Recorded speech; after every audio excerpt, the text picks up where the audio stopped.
Hello. Welcome back to my channel. It's time to go over everything I watched in the month of October. Yay. So we're going over the dramas that I've dropped. Not that many because I usually finish it nowadays or I just don't pick it up. There are dramas that I've skimmed, like start from the beginning, watch like 5 minutes, and then skip to the next 15 minutes and watch 5 minutes. That's why I don't categorize it as a drama that I've dropped. Those types of dramas are the Chinese idol costume period dramas. There were a couple that aired. I've skimmed Sword and Beloved. I don't know, the spider creeped me out, like really creeped me out. And imagining our male lead having this love story with that spider, and I know that they're dubbed because I've watched dramas that the leads use their real voice on when they're acting, and it just kills the vibe of the actors because I know what they sound like. What else? Blood River, I think, with Kung Jun. I just couldn't get into it. What else? What else aired that I did not check out? I think it's just overconsumption, or I'm just having a C drama, idol period, fantasy drama fatigue, but I'm just not feeling it right now. Usually, I watch the ones that are currently airing because it's not bad to just have at least one of those types of idol dramas to watch every day because it doesn't consume that much time either. I've been filling my free time with older Thai dramas. But anyway, officially going over the dropped list is Fated Hearts. I watched till episode 15. I just did not like the overall styling of the drama and how it aesthetically looked. It obviously was a set, and I don't like that look. Honestly, I do not feel the chemistry between the leads. Like at the beginning, it was fun because it was really fast paced, but then, Next drama that I dropped is My Sassy Wedding, which is the Thai drama with James G and Bella. I dropped out of episode 12. I would say the drama lacks focus on its central plotline. It's very draggy, too many side characters involved, and the nonsensical plot elements like dark magic. I'm not a fan of that, especially when the CG sucks ass. And it would be more engaging for me if they just stuck with the simple politics as the main conflict of the story. Unfortunately, as their chemistry is tried and tested, but it wasn't enough. There weren't any romantic moments to compensate for the messy plot and bad dialogue. And I thought our male lead would be this critical thinking guy, but it takes him a while to sense that his ex girlfriend is not good. And the second couple is not helping the plot either in keeping me engaged in case I don't like the first couple. But yeah, I don't like the pairing at all. Would You Marry Me? I dropped out of episode 6. It was okay. I feel like the actor's portrayal and chemistry will be the factor that would bring the drama to the next level because it's an overused story of marriage of convenience. But the chemistry is just okay. Maybe it's because it's one of my least favorite tropes, at least in the contemporary setting. I like it in the period drama setting, but it's not my cup of tea in the contemporary romance because it's hard for me to really be convinced that marriage of convenience to solve a certain problem is an actual solution.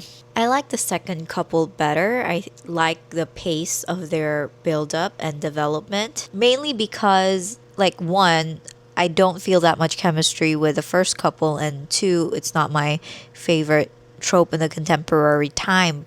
And three, I just don't understand the development. I don't get the build up. I don't feel it in my heart.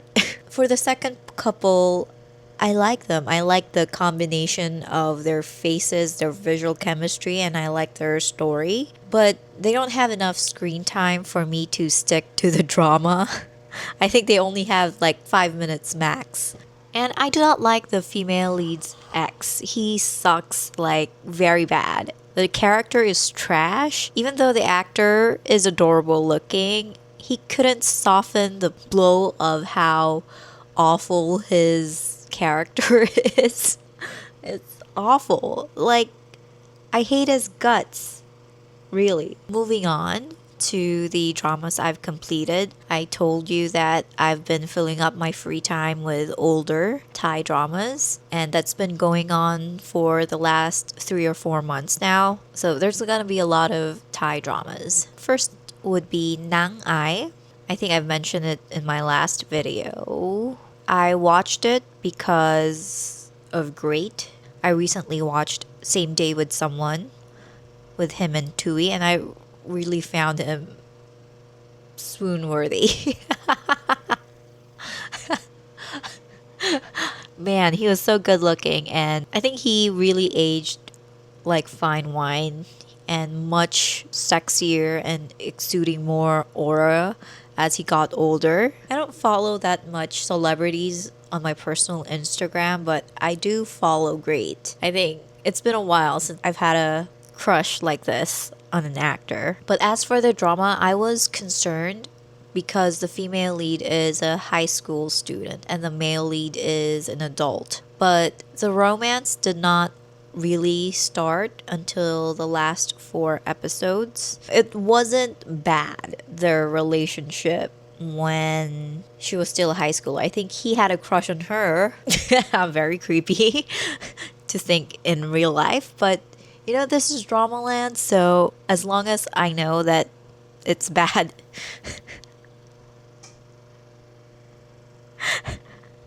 in real life, then I'm good, right? This is my escapism drama. Anyways, I feel like there was good character growth among the characters, but then the female lead's best friend became really selfish, which is not very out of character for her. They showed that she tends to be insecure and, you know, had crush on this male lead for a long time, and she's kind of selfish. It didn't feel out of character, but I felt like for everything that the two of them went through, I was hoping for more understanding on the BFF side. Not bad. I rate this 7 out of 10. Next is another Thai drama, Rak Ni Hwa Jai Rao Jong. I've watched, I think, is this second collaboration? I don't know, but this is Ken and Janie again. The chemistry, absolutely amazing. It was on fire. Just wow. I think Ken is a better actor. He makes the characters he portrays feel very human. And I really like Janie's screen presence. She definitely has the romantic female lead energy. The characters themselves can get very annoying. They fight like cats and dogs, rolling around the ground, wrestling each other, and it feels very immature. But then the romance kicks in and I just squeal like a little girl. Especially the pond scene where they kissed and they have to act like nothing happened. I think it's one of my favorite scenes. I mean, these two actors are very good because they have to carry most of the drama themselves, because in the beginning it's just the two of them in a stranded island, and most of the drama it's also just two of them trying to find ways to go back to the city and try to go back to their normal lives. And they're just really good leading man and leading lady material. I like the story and direction of Nung Nai Swang, but this was more fun and more romantic to watch. And I think they have one of the best chemistries in Thai drama land. I know Ken is known more for his pairing with Anne, who is a superstar in her own right. I like the energy and the synergy between him and Janine better. And I'm rating this 8 out of 10. Next is another Ken and Janine drama, Kol Ruk Loang Jai. But I think this is my least favorite of their dramas. I felt like this drama was going around in circles, repeating the problems that the two leads were facing. The male lead character was like, there was nothing wow about him, but it was played by Ken, so he was great.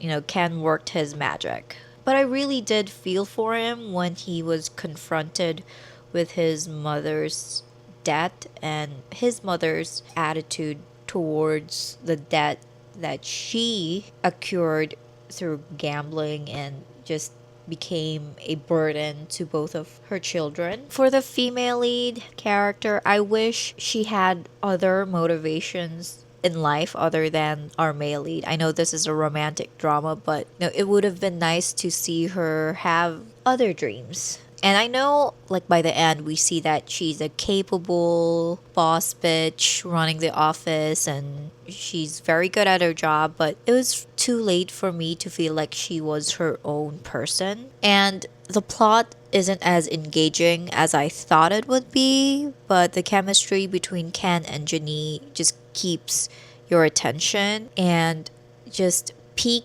chemistry and acting was like their final breakup when the other characters tried hard to get them reunited in the restaurant, hoping that they would reconcile. But then Janine was good, but Ken, oh my god, like, he's so good. He's such a good actor. It really broke my heart. Other criticisms, I don't get the sudden switch up of our female lead's fiance, ex-fiance. Also, for the female lead's brother, they become a faithful, hopeless romantics once they meet the love of their lives. But before that, they went to massage parlors and they were hooking up with girls left and right. But then they meet the one and suddenly they know that they're in love once they met that person. Just unrealistic in how I view love and falling in love with someone, and also my years of experience seeing watching dramas. It's not my favorite type of build up either. One of the conflicts that our main couple face by the end is that the male lead's family is in debt and they're not this high society people anymore. Well, they're still nobles, but they don't have money. They're in debt. And then the girl's family is rich. They gathered 50 million like it was nothing and pay off their debt. You know, they misunderstood the female lead and her brother was cheating on them.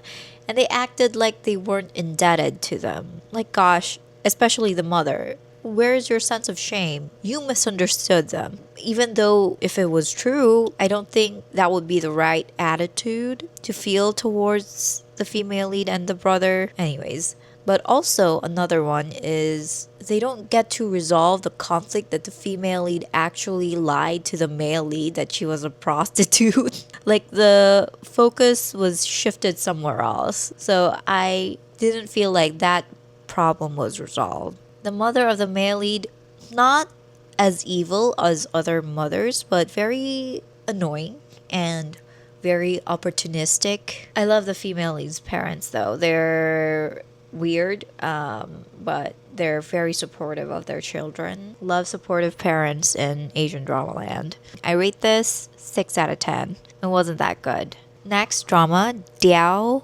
Kiao Dun. I like Janine, what can I say? Like I said, she might not be a great actress, but she is so charming. For this one, I liked how the romance developed. It kind of felt organic.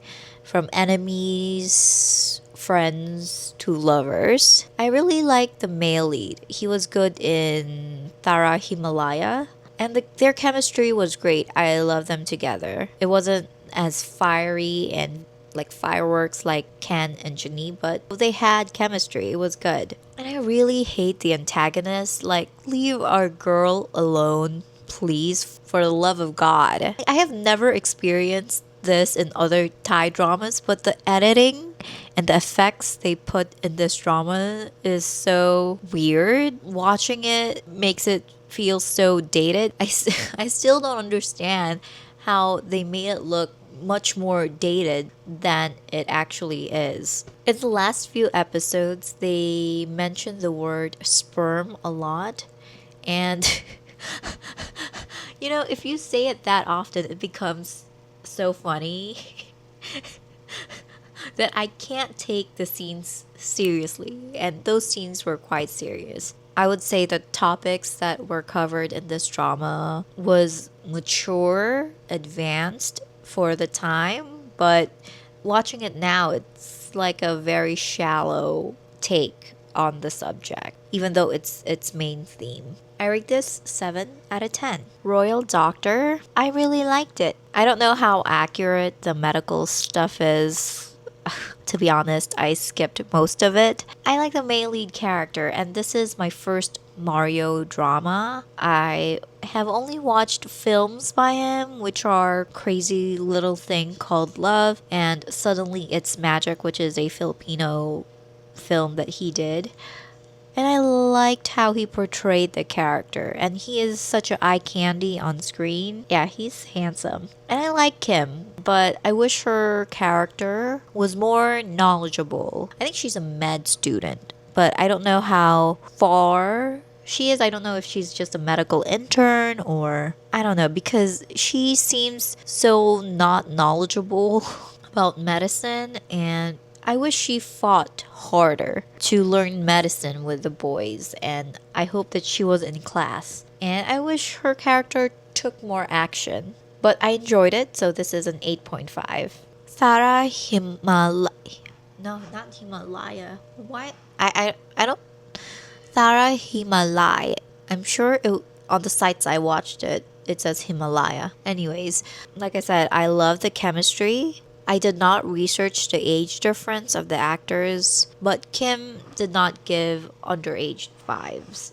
Maybe it's because it was her makeup. This was far more romantic than the other one I watched in the series. I think it's because it involved a prince, and the prince was played by Aum. Is that how you pronounce his name? Sorry. It has a fantasy element to it because of the character. And I liked how the female lead and the male lead balanced each other out. I wish they had given a much more logical reason as to why the female lead feels hesitant to pursue a relationship with a male lead, like her job and her family, because she had to leave all that behind once she chose to be with them. She has a good job, she's a doctor, and she has a loving family. She has so much more to fight for and hold on to. I like the brothers in the series. They are the comic relief, but I don't know if I would enjoy their own story as much. I'm rating this 8.5 out of 10. Doang Jai Akani. This is my first Yaya and Nadek drama other than Crown Princess, but it doesn't count because I actually don't remember. I know I watched a drama, but I really don't remember what the drama was about. Yeah, I don't remember. And their real life chemistry shows. Oh, I was gonna say in Thara Himalaya, it was weird seeing Kim and Mark be on the same drama but play siblings because we know that they're a couple in real life. I don't usually like real life couples in dramas because sometimes I just don't feel the chemistry. The chemistry was the only thing that carried this drama. On paper, it's a Romeo Juliet plotline, but it got really unrealistic when they started pulling out guns. Because I don't know, are they legally allowed to own guns in Thailand? I don't know the answer to that, but every time they bring out guns and it's not in the States, it's not a Hollywood production, then like it becomes unbelievable.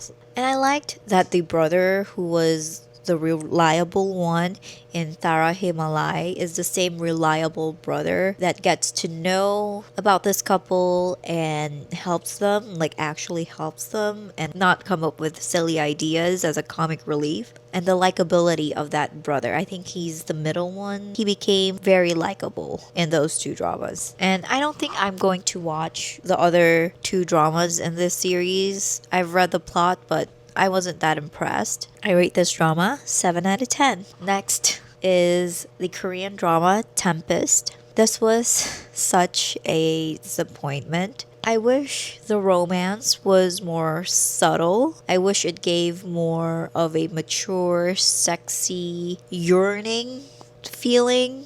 Like, I like you, I'm attracted to you, but there is so much more important things to do other than be in love, right? Those type of couple, mature vibes. The leads were beautiful, but oh man, they really lacked the build-up in their romance. They give a reason why they're falling in love, but as an audience, you're not fully in for the ride because I'm not convinced. I don't feel it. I shipped the deceased husband and the female lead much more. They felt more real. They felt like they had more substance as a couple. The fact that they had that connection, that deep connection, even though they had little screen time. Speaking of the deceased husband, why did they have to make him a cheater? It was shocking at first, and I thought it was a good plot twist when I first saw it, but I marinated on that plot for quite some time, and still, like, why do you have to do him like that? He's dead and was killed by his own mother. Why can't you just let him? He's a morally gray person, I can accept that, but why do you have to make him a cheater? I don't think that was necessary. I think the brothers, Oh Jung-se's character switch was so sudden, so last minute. There wasn't enough time for him to make that switch convincing. I feel like if they simplified the political aspect, it would have worked, or toned down the romance, as I've mentioned before, it would have worked much better because I can't concentrate. One aspect is distracting me. I liked that they used foreign actors that were actually known actors in Hollywood. They brought weight. That's the only good thing about the drama. The drama looked very expensive though, but as I stated in the previous video, that if there were more episodes, they could have explored into like the romance and the political aspect much better if they had more time. I don't think Korean dramas are good at making shorter length dramas. I think that is the Japanese drama's strong point, but I feel like 16 episodes, especially for this big scale, supposedly plot heavy drama, should have had more episodes. So I rate this 4 out of 10. Should have given it a lower score, but I love Kang Do-won and Chun Ji-yeon, really. And I was really looking forward to this project. So anyway, 4 out of 10. I think that's reasonable. Confidence Queen, Korea. This drama was so much fun, especially with James. I think the actor had the time of his life playing this character. I think they used the laziest and the most common plot twist in the ending. Like, I knew your plan all along, but we played along because we needed a video confession and catch you in the act type of ending. Be more creative, please. I think it's overused and I'm tired. But still, I rate this 8 out of 10. Romantics Anonymous. I feel like this is how you do a rom-com within 8 episodes. It's a feel-good, light-hearted drama, but it has substance. There is nothing new about the drama, but it's done very well. Some people I've read in the comments that it was very cringe, but romance is sometimes cringe. I know, I hate cringy dramas too, but they gave the characters motivation and issues and conflicts outside of romance, which makes the character feel real. Han Yeoju just gives off the romantic female lead energy. She's so pretty, but I don't like how they dressed her down. Maybe it's because I'm sure you've heard me say in my vlog that to make her feel more normal, like everyday person like, they did not beautify her, but this is still a romantic drama. So I wish they gave her that. I understand it wouldn't make sense for her character to be dressed up and all that. But still, I would like to get rid of her bangs, like at the last couple of minutes in the wedding scene, to show a physical transformation for the character as she has gotten better at dealing with her problem. A better wedding dress. It was pretty, but I guess I should be glad it's not one of those Japanese style wedding dress. And it was this simple, elegant one. I don't know who directed this. Is it a Japanese person? It is a Japanese director. So I guess attempts Japanese acting style. If you know, you know. I don't know. It just doesn't suit her. I am not a fan of Japanese acting styles, but I felt like if she did a Korean acting style, like how she would normally act, then it wouldn't fit well with the tone of the drama and with the rest of her castmates. But it still felt awkward to her because it's not her usual style of acting. Oguri Shun definitely should do more rom-coms. He is so good in a suit with that cold, picky CO exterior, but he's a big softy inside. It's a overused character setup, and even though as an actor he did Rich Man Poor Woman, and that character he played in that drama is kind of similar to this one, and in Dramaland this cold, picky CO type is overused, but he makes it feel fresh and new and real. So please, more romantic dramas. Oguri Shun. I did not care that much for the second lead couple. I know this is Akanishi Jin's comeback, but I feel like he was treading on a dangerous line in his portrayal. I feel like in some scenes he was a bit too much greasy or oily. And like I said, I did not care for the second couple, so I would normally skip. But the ending, Song Joong-ki and Sakaguchi Kentaro, I know there is a damage to his reputation because of his recent cheating scandal, but what was that? What was that? Like, seriously. It's giving Bial spinoff, but we know that they would never give us one. So it's very cruel. It's a very cruel thing to do because you put that expectation in our head and we know it's never going to happen. And I think this drama proves that Japan could do the romance genre without the weird plot elements and can do more than a 20-minute live action adaptation of a cringy, no death anime slash manga. They need to go back to their roots, the golden days of Japanese romantic dramas. I would rate this drama 9.5 out of 10. I really enjoyed it. Next, 100 Memories. I did not like it. I think my expectations were that high for this drama. It was fun during the bus attendant era, except for the fact that there was a dissonance between the male lead's physical appearance and the character he's playing and the rest of the cast, because he did not look or feel like a high schooler at all, but the rest of the cast did. I feel like it didn't reach its full potential with its main topic, which was the friendship between the two leads and the love triangle between our main male lead, especially with it coming out on the same year as You and Everything Else. I would not put this in the completed list or drop list because I only watched parts with Lee Sang-yoon in it. I have been craving for this man. It's been a long time since he's done a drama except for cameos. And compared to the little parts that I've seen of You and Everything Else and how they portrayed that female friendship and the nuances that comes with it and the love triangle, the depth of female friendship, envy, and rivalry were not explored that well. And this is one of the reasons I wish that they spent more time in that beauty pageant boot camp where they would be forced to deal with their differences. I also do not understand.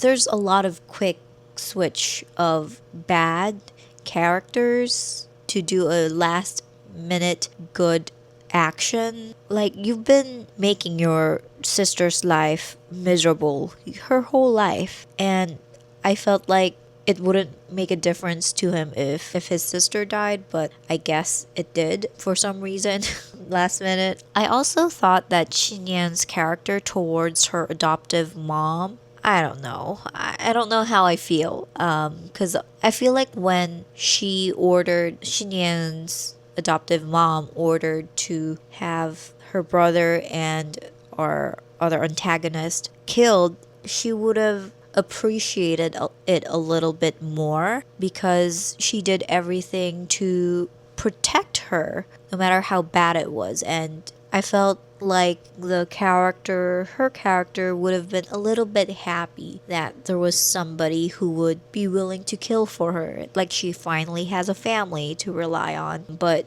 she left her very cold hearted.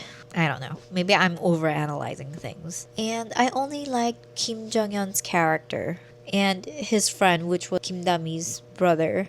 I think it was just a waste of a good cast overall. Rate this, final rating would be 6 out of 10, because I enjoyed the first part but not that much on the later part. Shin's project, I think the cast really made the drama special. I really loved their chemistry, and I loved the love story between our two employees. I like that episode 12 served as an epilogue episode, and I think they confirm that there's a season 2 in the works. So, Han Seok-yu, I think this is gonna be another successful seasonal series. I would watch it if it airs. So I rate this drama 8.5 out of 10. To the Moon, I did not write a review on, but if I would say on top of my head, I really like this type of workplace drama. I'm not a fan of cryptocurrency because I don't understand it at all, and I don't think the drama it was so convenient that it worked out for them at the end, because I'm sure in real life it wouldn't have. I don't get the breakup between Lee Sun-bin's character and Kim Young-da's character. Felt completely unnecessary. You can do long distance, right? As for Ramiran's character, she's a good actress. When she cried on bed, finally having time to grieve for the loss of her daughter, very heartbreaking. And as for our other lady in our group, I liked her love story, but overall, forgettable. But I enjoyed it when I watched it, so 8 out of 10. Last but not the least, it's not a drama, but it's a variety show, Crime Scene Zero. I love that as each season starts, the scale grows larger. Yeah, it's fun to watch. I love the chemistry between the cast, and I love that they brought back the guest format to add more to the chaotic energy of our main cast. And more seasons, please. I'm ready. I'm ready for a new season already. And I've watched countless of those edits and highlights on YouTube that I think I memorize every that's going to happen. So rating this 9 out of 10. Last but not the least, currently watching list. I think there's only 2 because most of them I've completed, so there's not much going on in the currently watching list. Both are Japanese dramas. First is Miss King. I love a revenge plot. I love the dark aesthetic. I love Non in a suit. The drama just holds so much of my attention without skipping too much, even at the shogi scenes. I love Fuji Naohito. He is so fine. It's too bad that I can't find romances except like a couple in his discography, because, oh my god, he is the perfect older man. I wish it was more than 30 minutes per episode. Sometimes it reaches 40. Most of the episodes just 35 or 38, which is very weird. I'm really enjoying this drama, so I'm giving it 9.5 out of 10. The next drama is Passing the Rains. I like how warm and passionate the drama is, because I thought it would be filled with suspense and makjang. It is that, but it is toned down and subtle, and it's main focus is the horse racing industry. And I'm learning a lot. I like how cinematic they shot this drama. It has some beautiful landscape scenes. And I love the relationship between our chairman and our then accountant, now horse racing manager. I'm really enjoying Japanese dramas as of the moment, and I'm rating this drama 9.5 out of 10. I rarely watch Japanese dramas nowadays, but if I do, they're really good. 18 dramas in total mentioned, which is less than normal, but I've been really picky, and there would be more Chinese dramas usually on the list. There are a couple that I want to watch, but I'm holding it off until it's completely aired at their episode because I just want to binge it. So yeah, I think that's it. Bye everybody.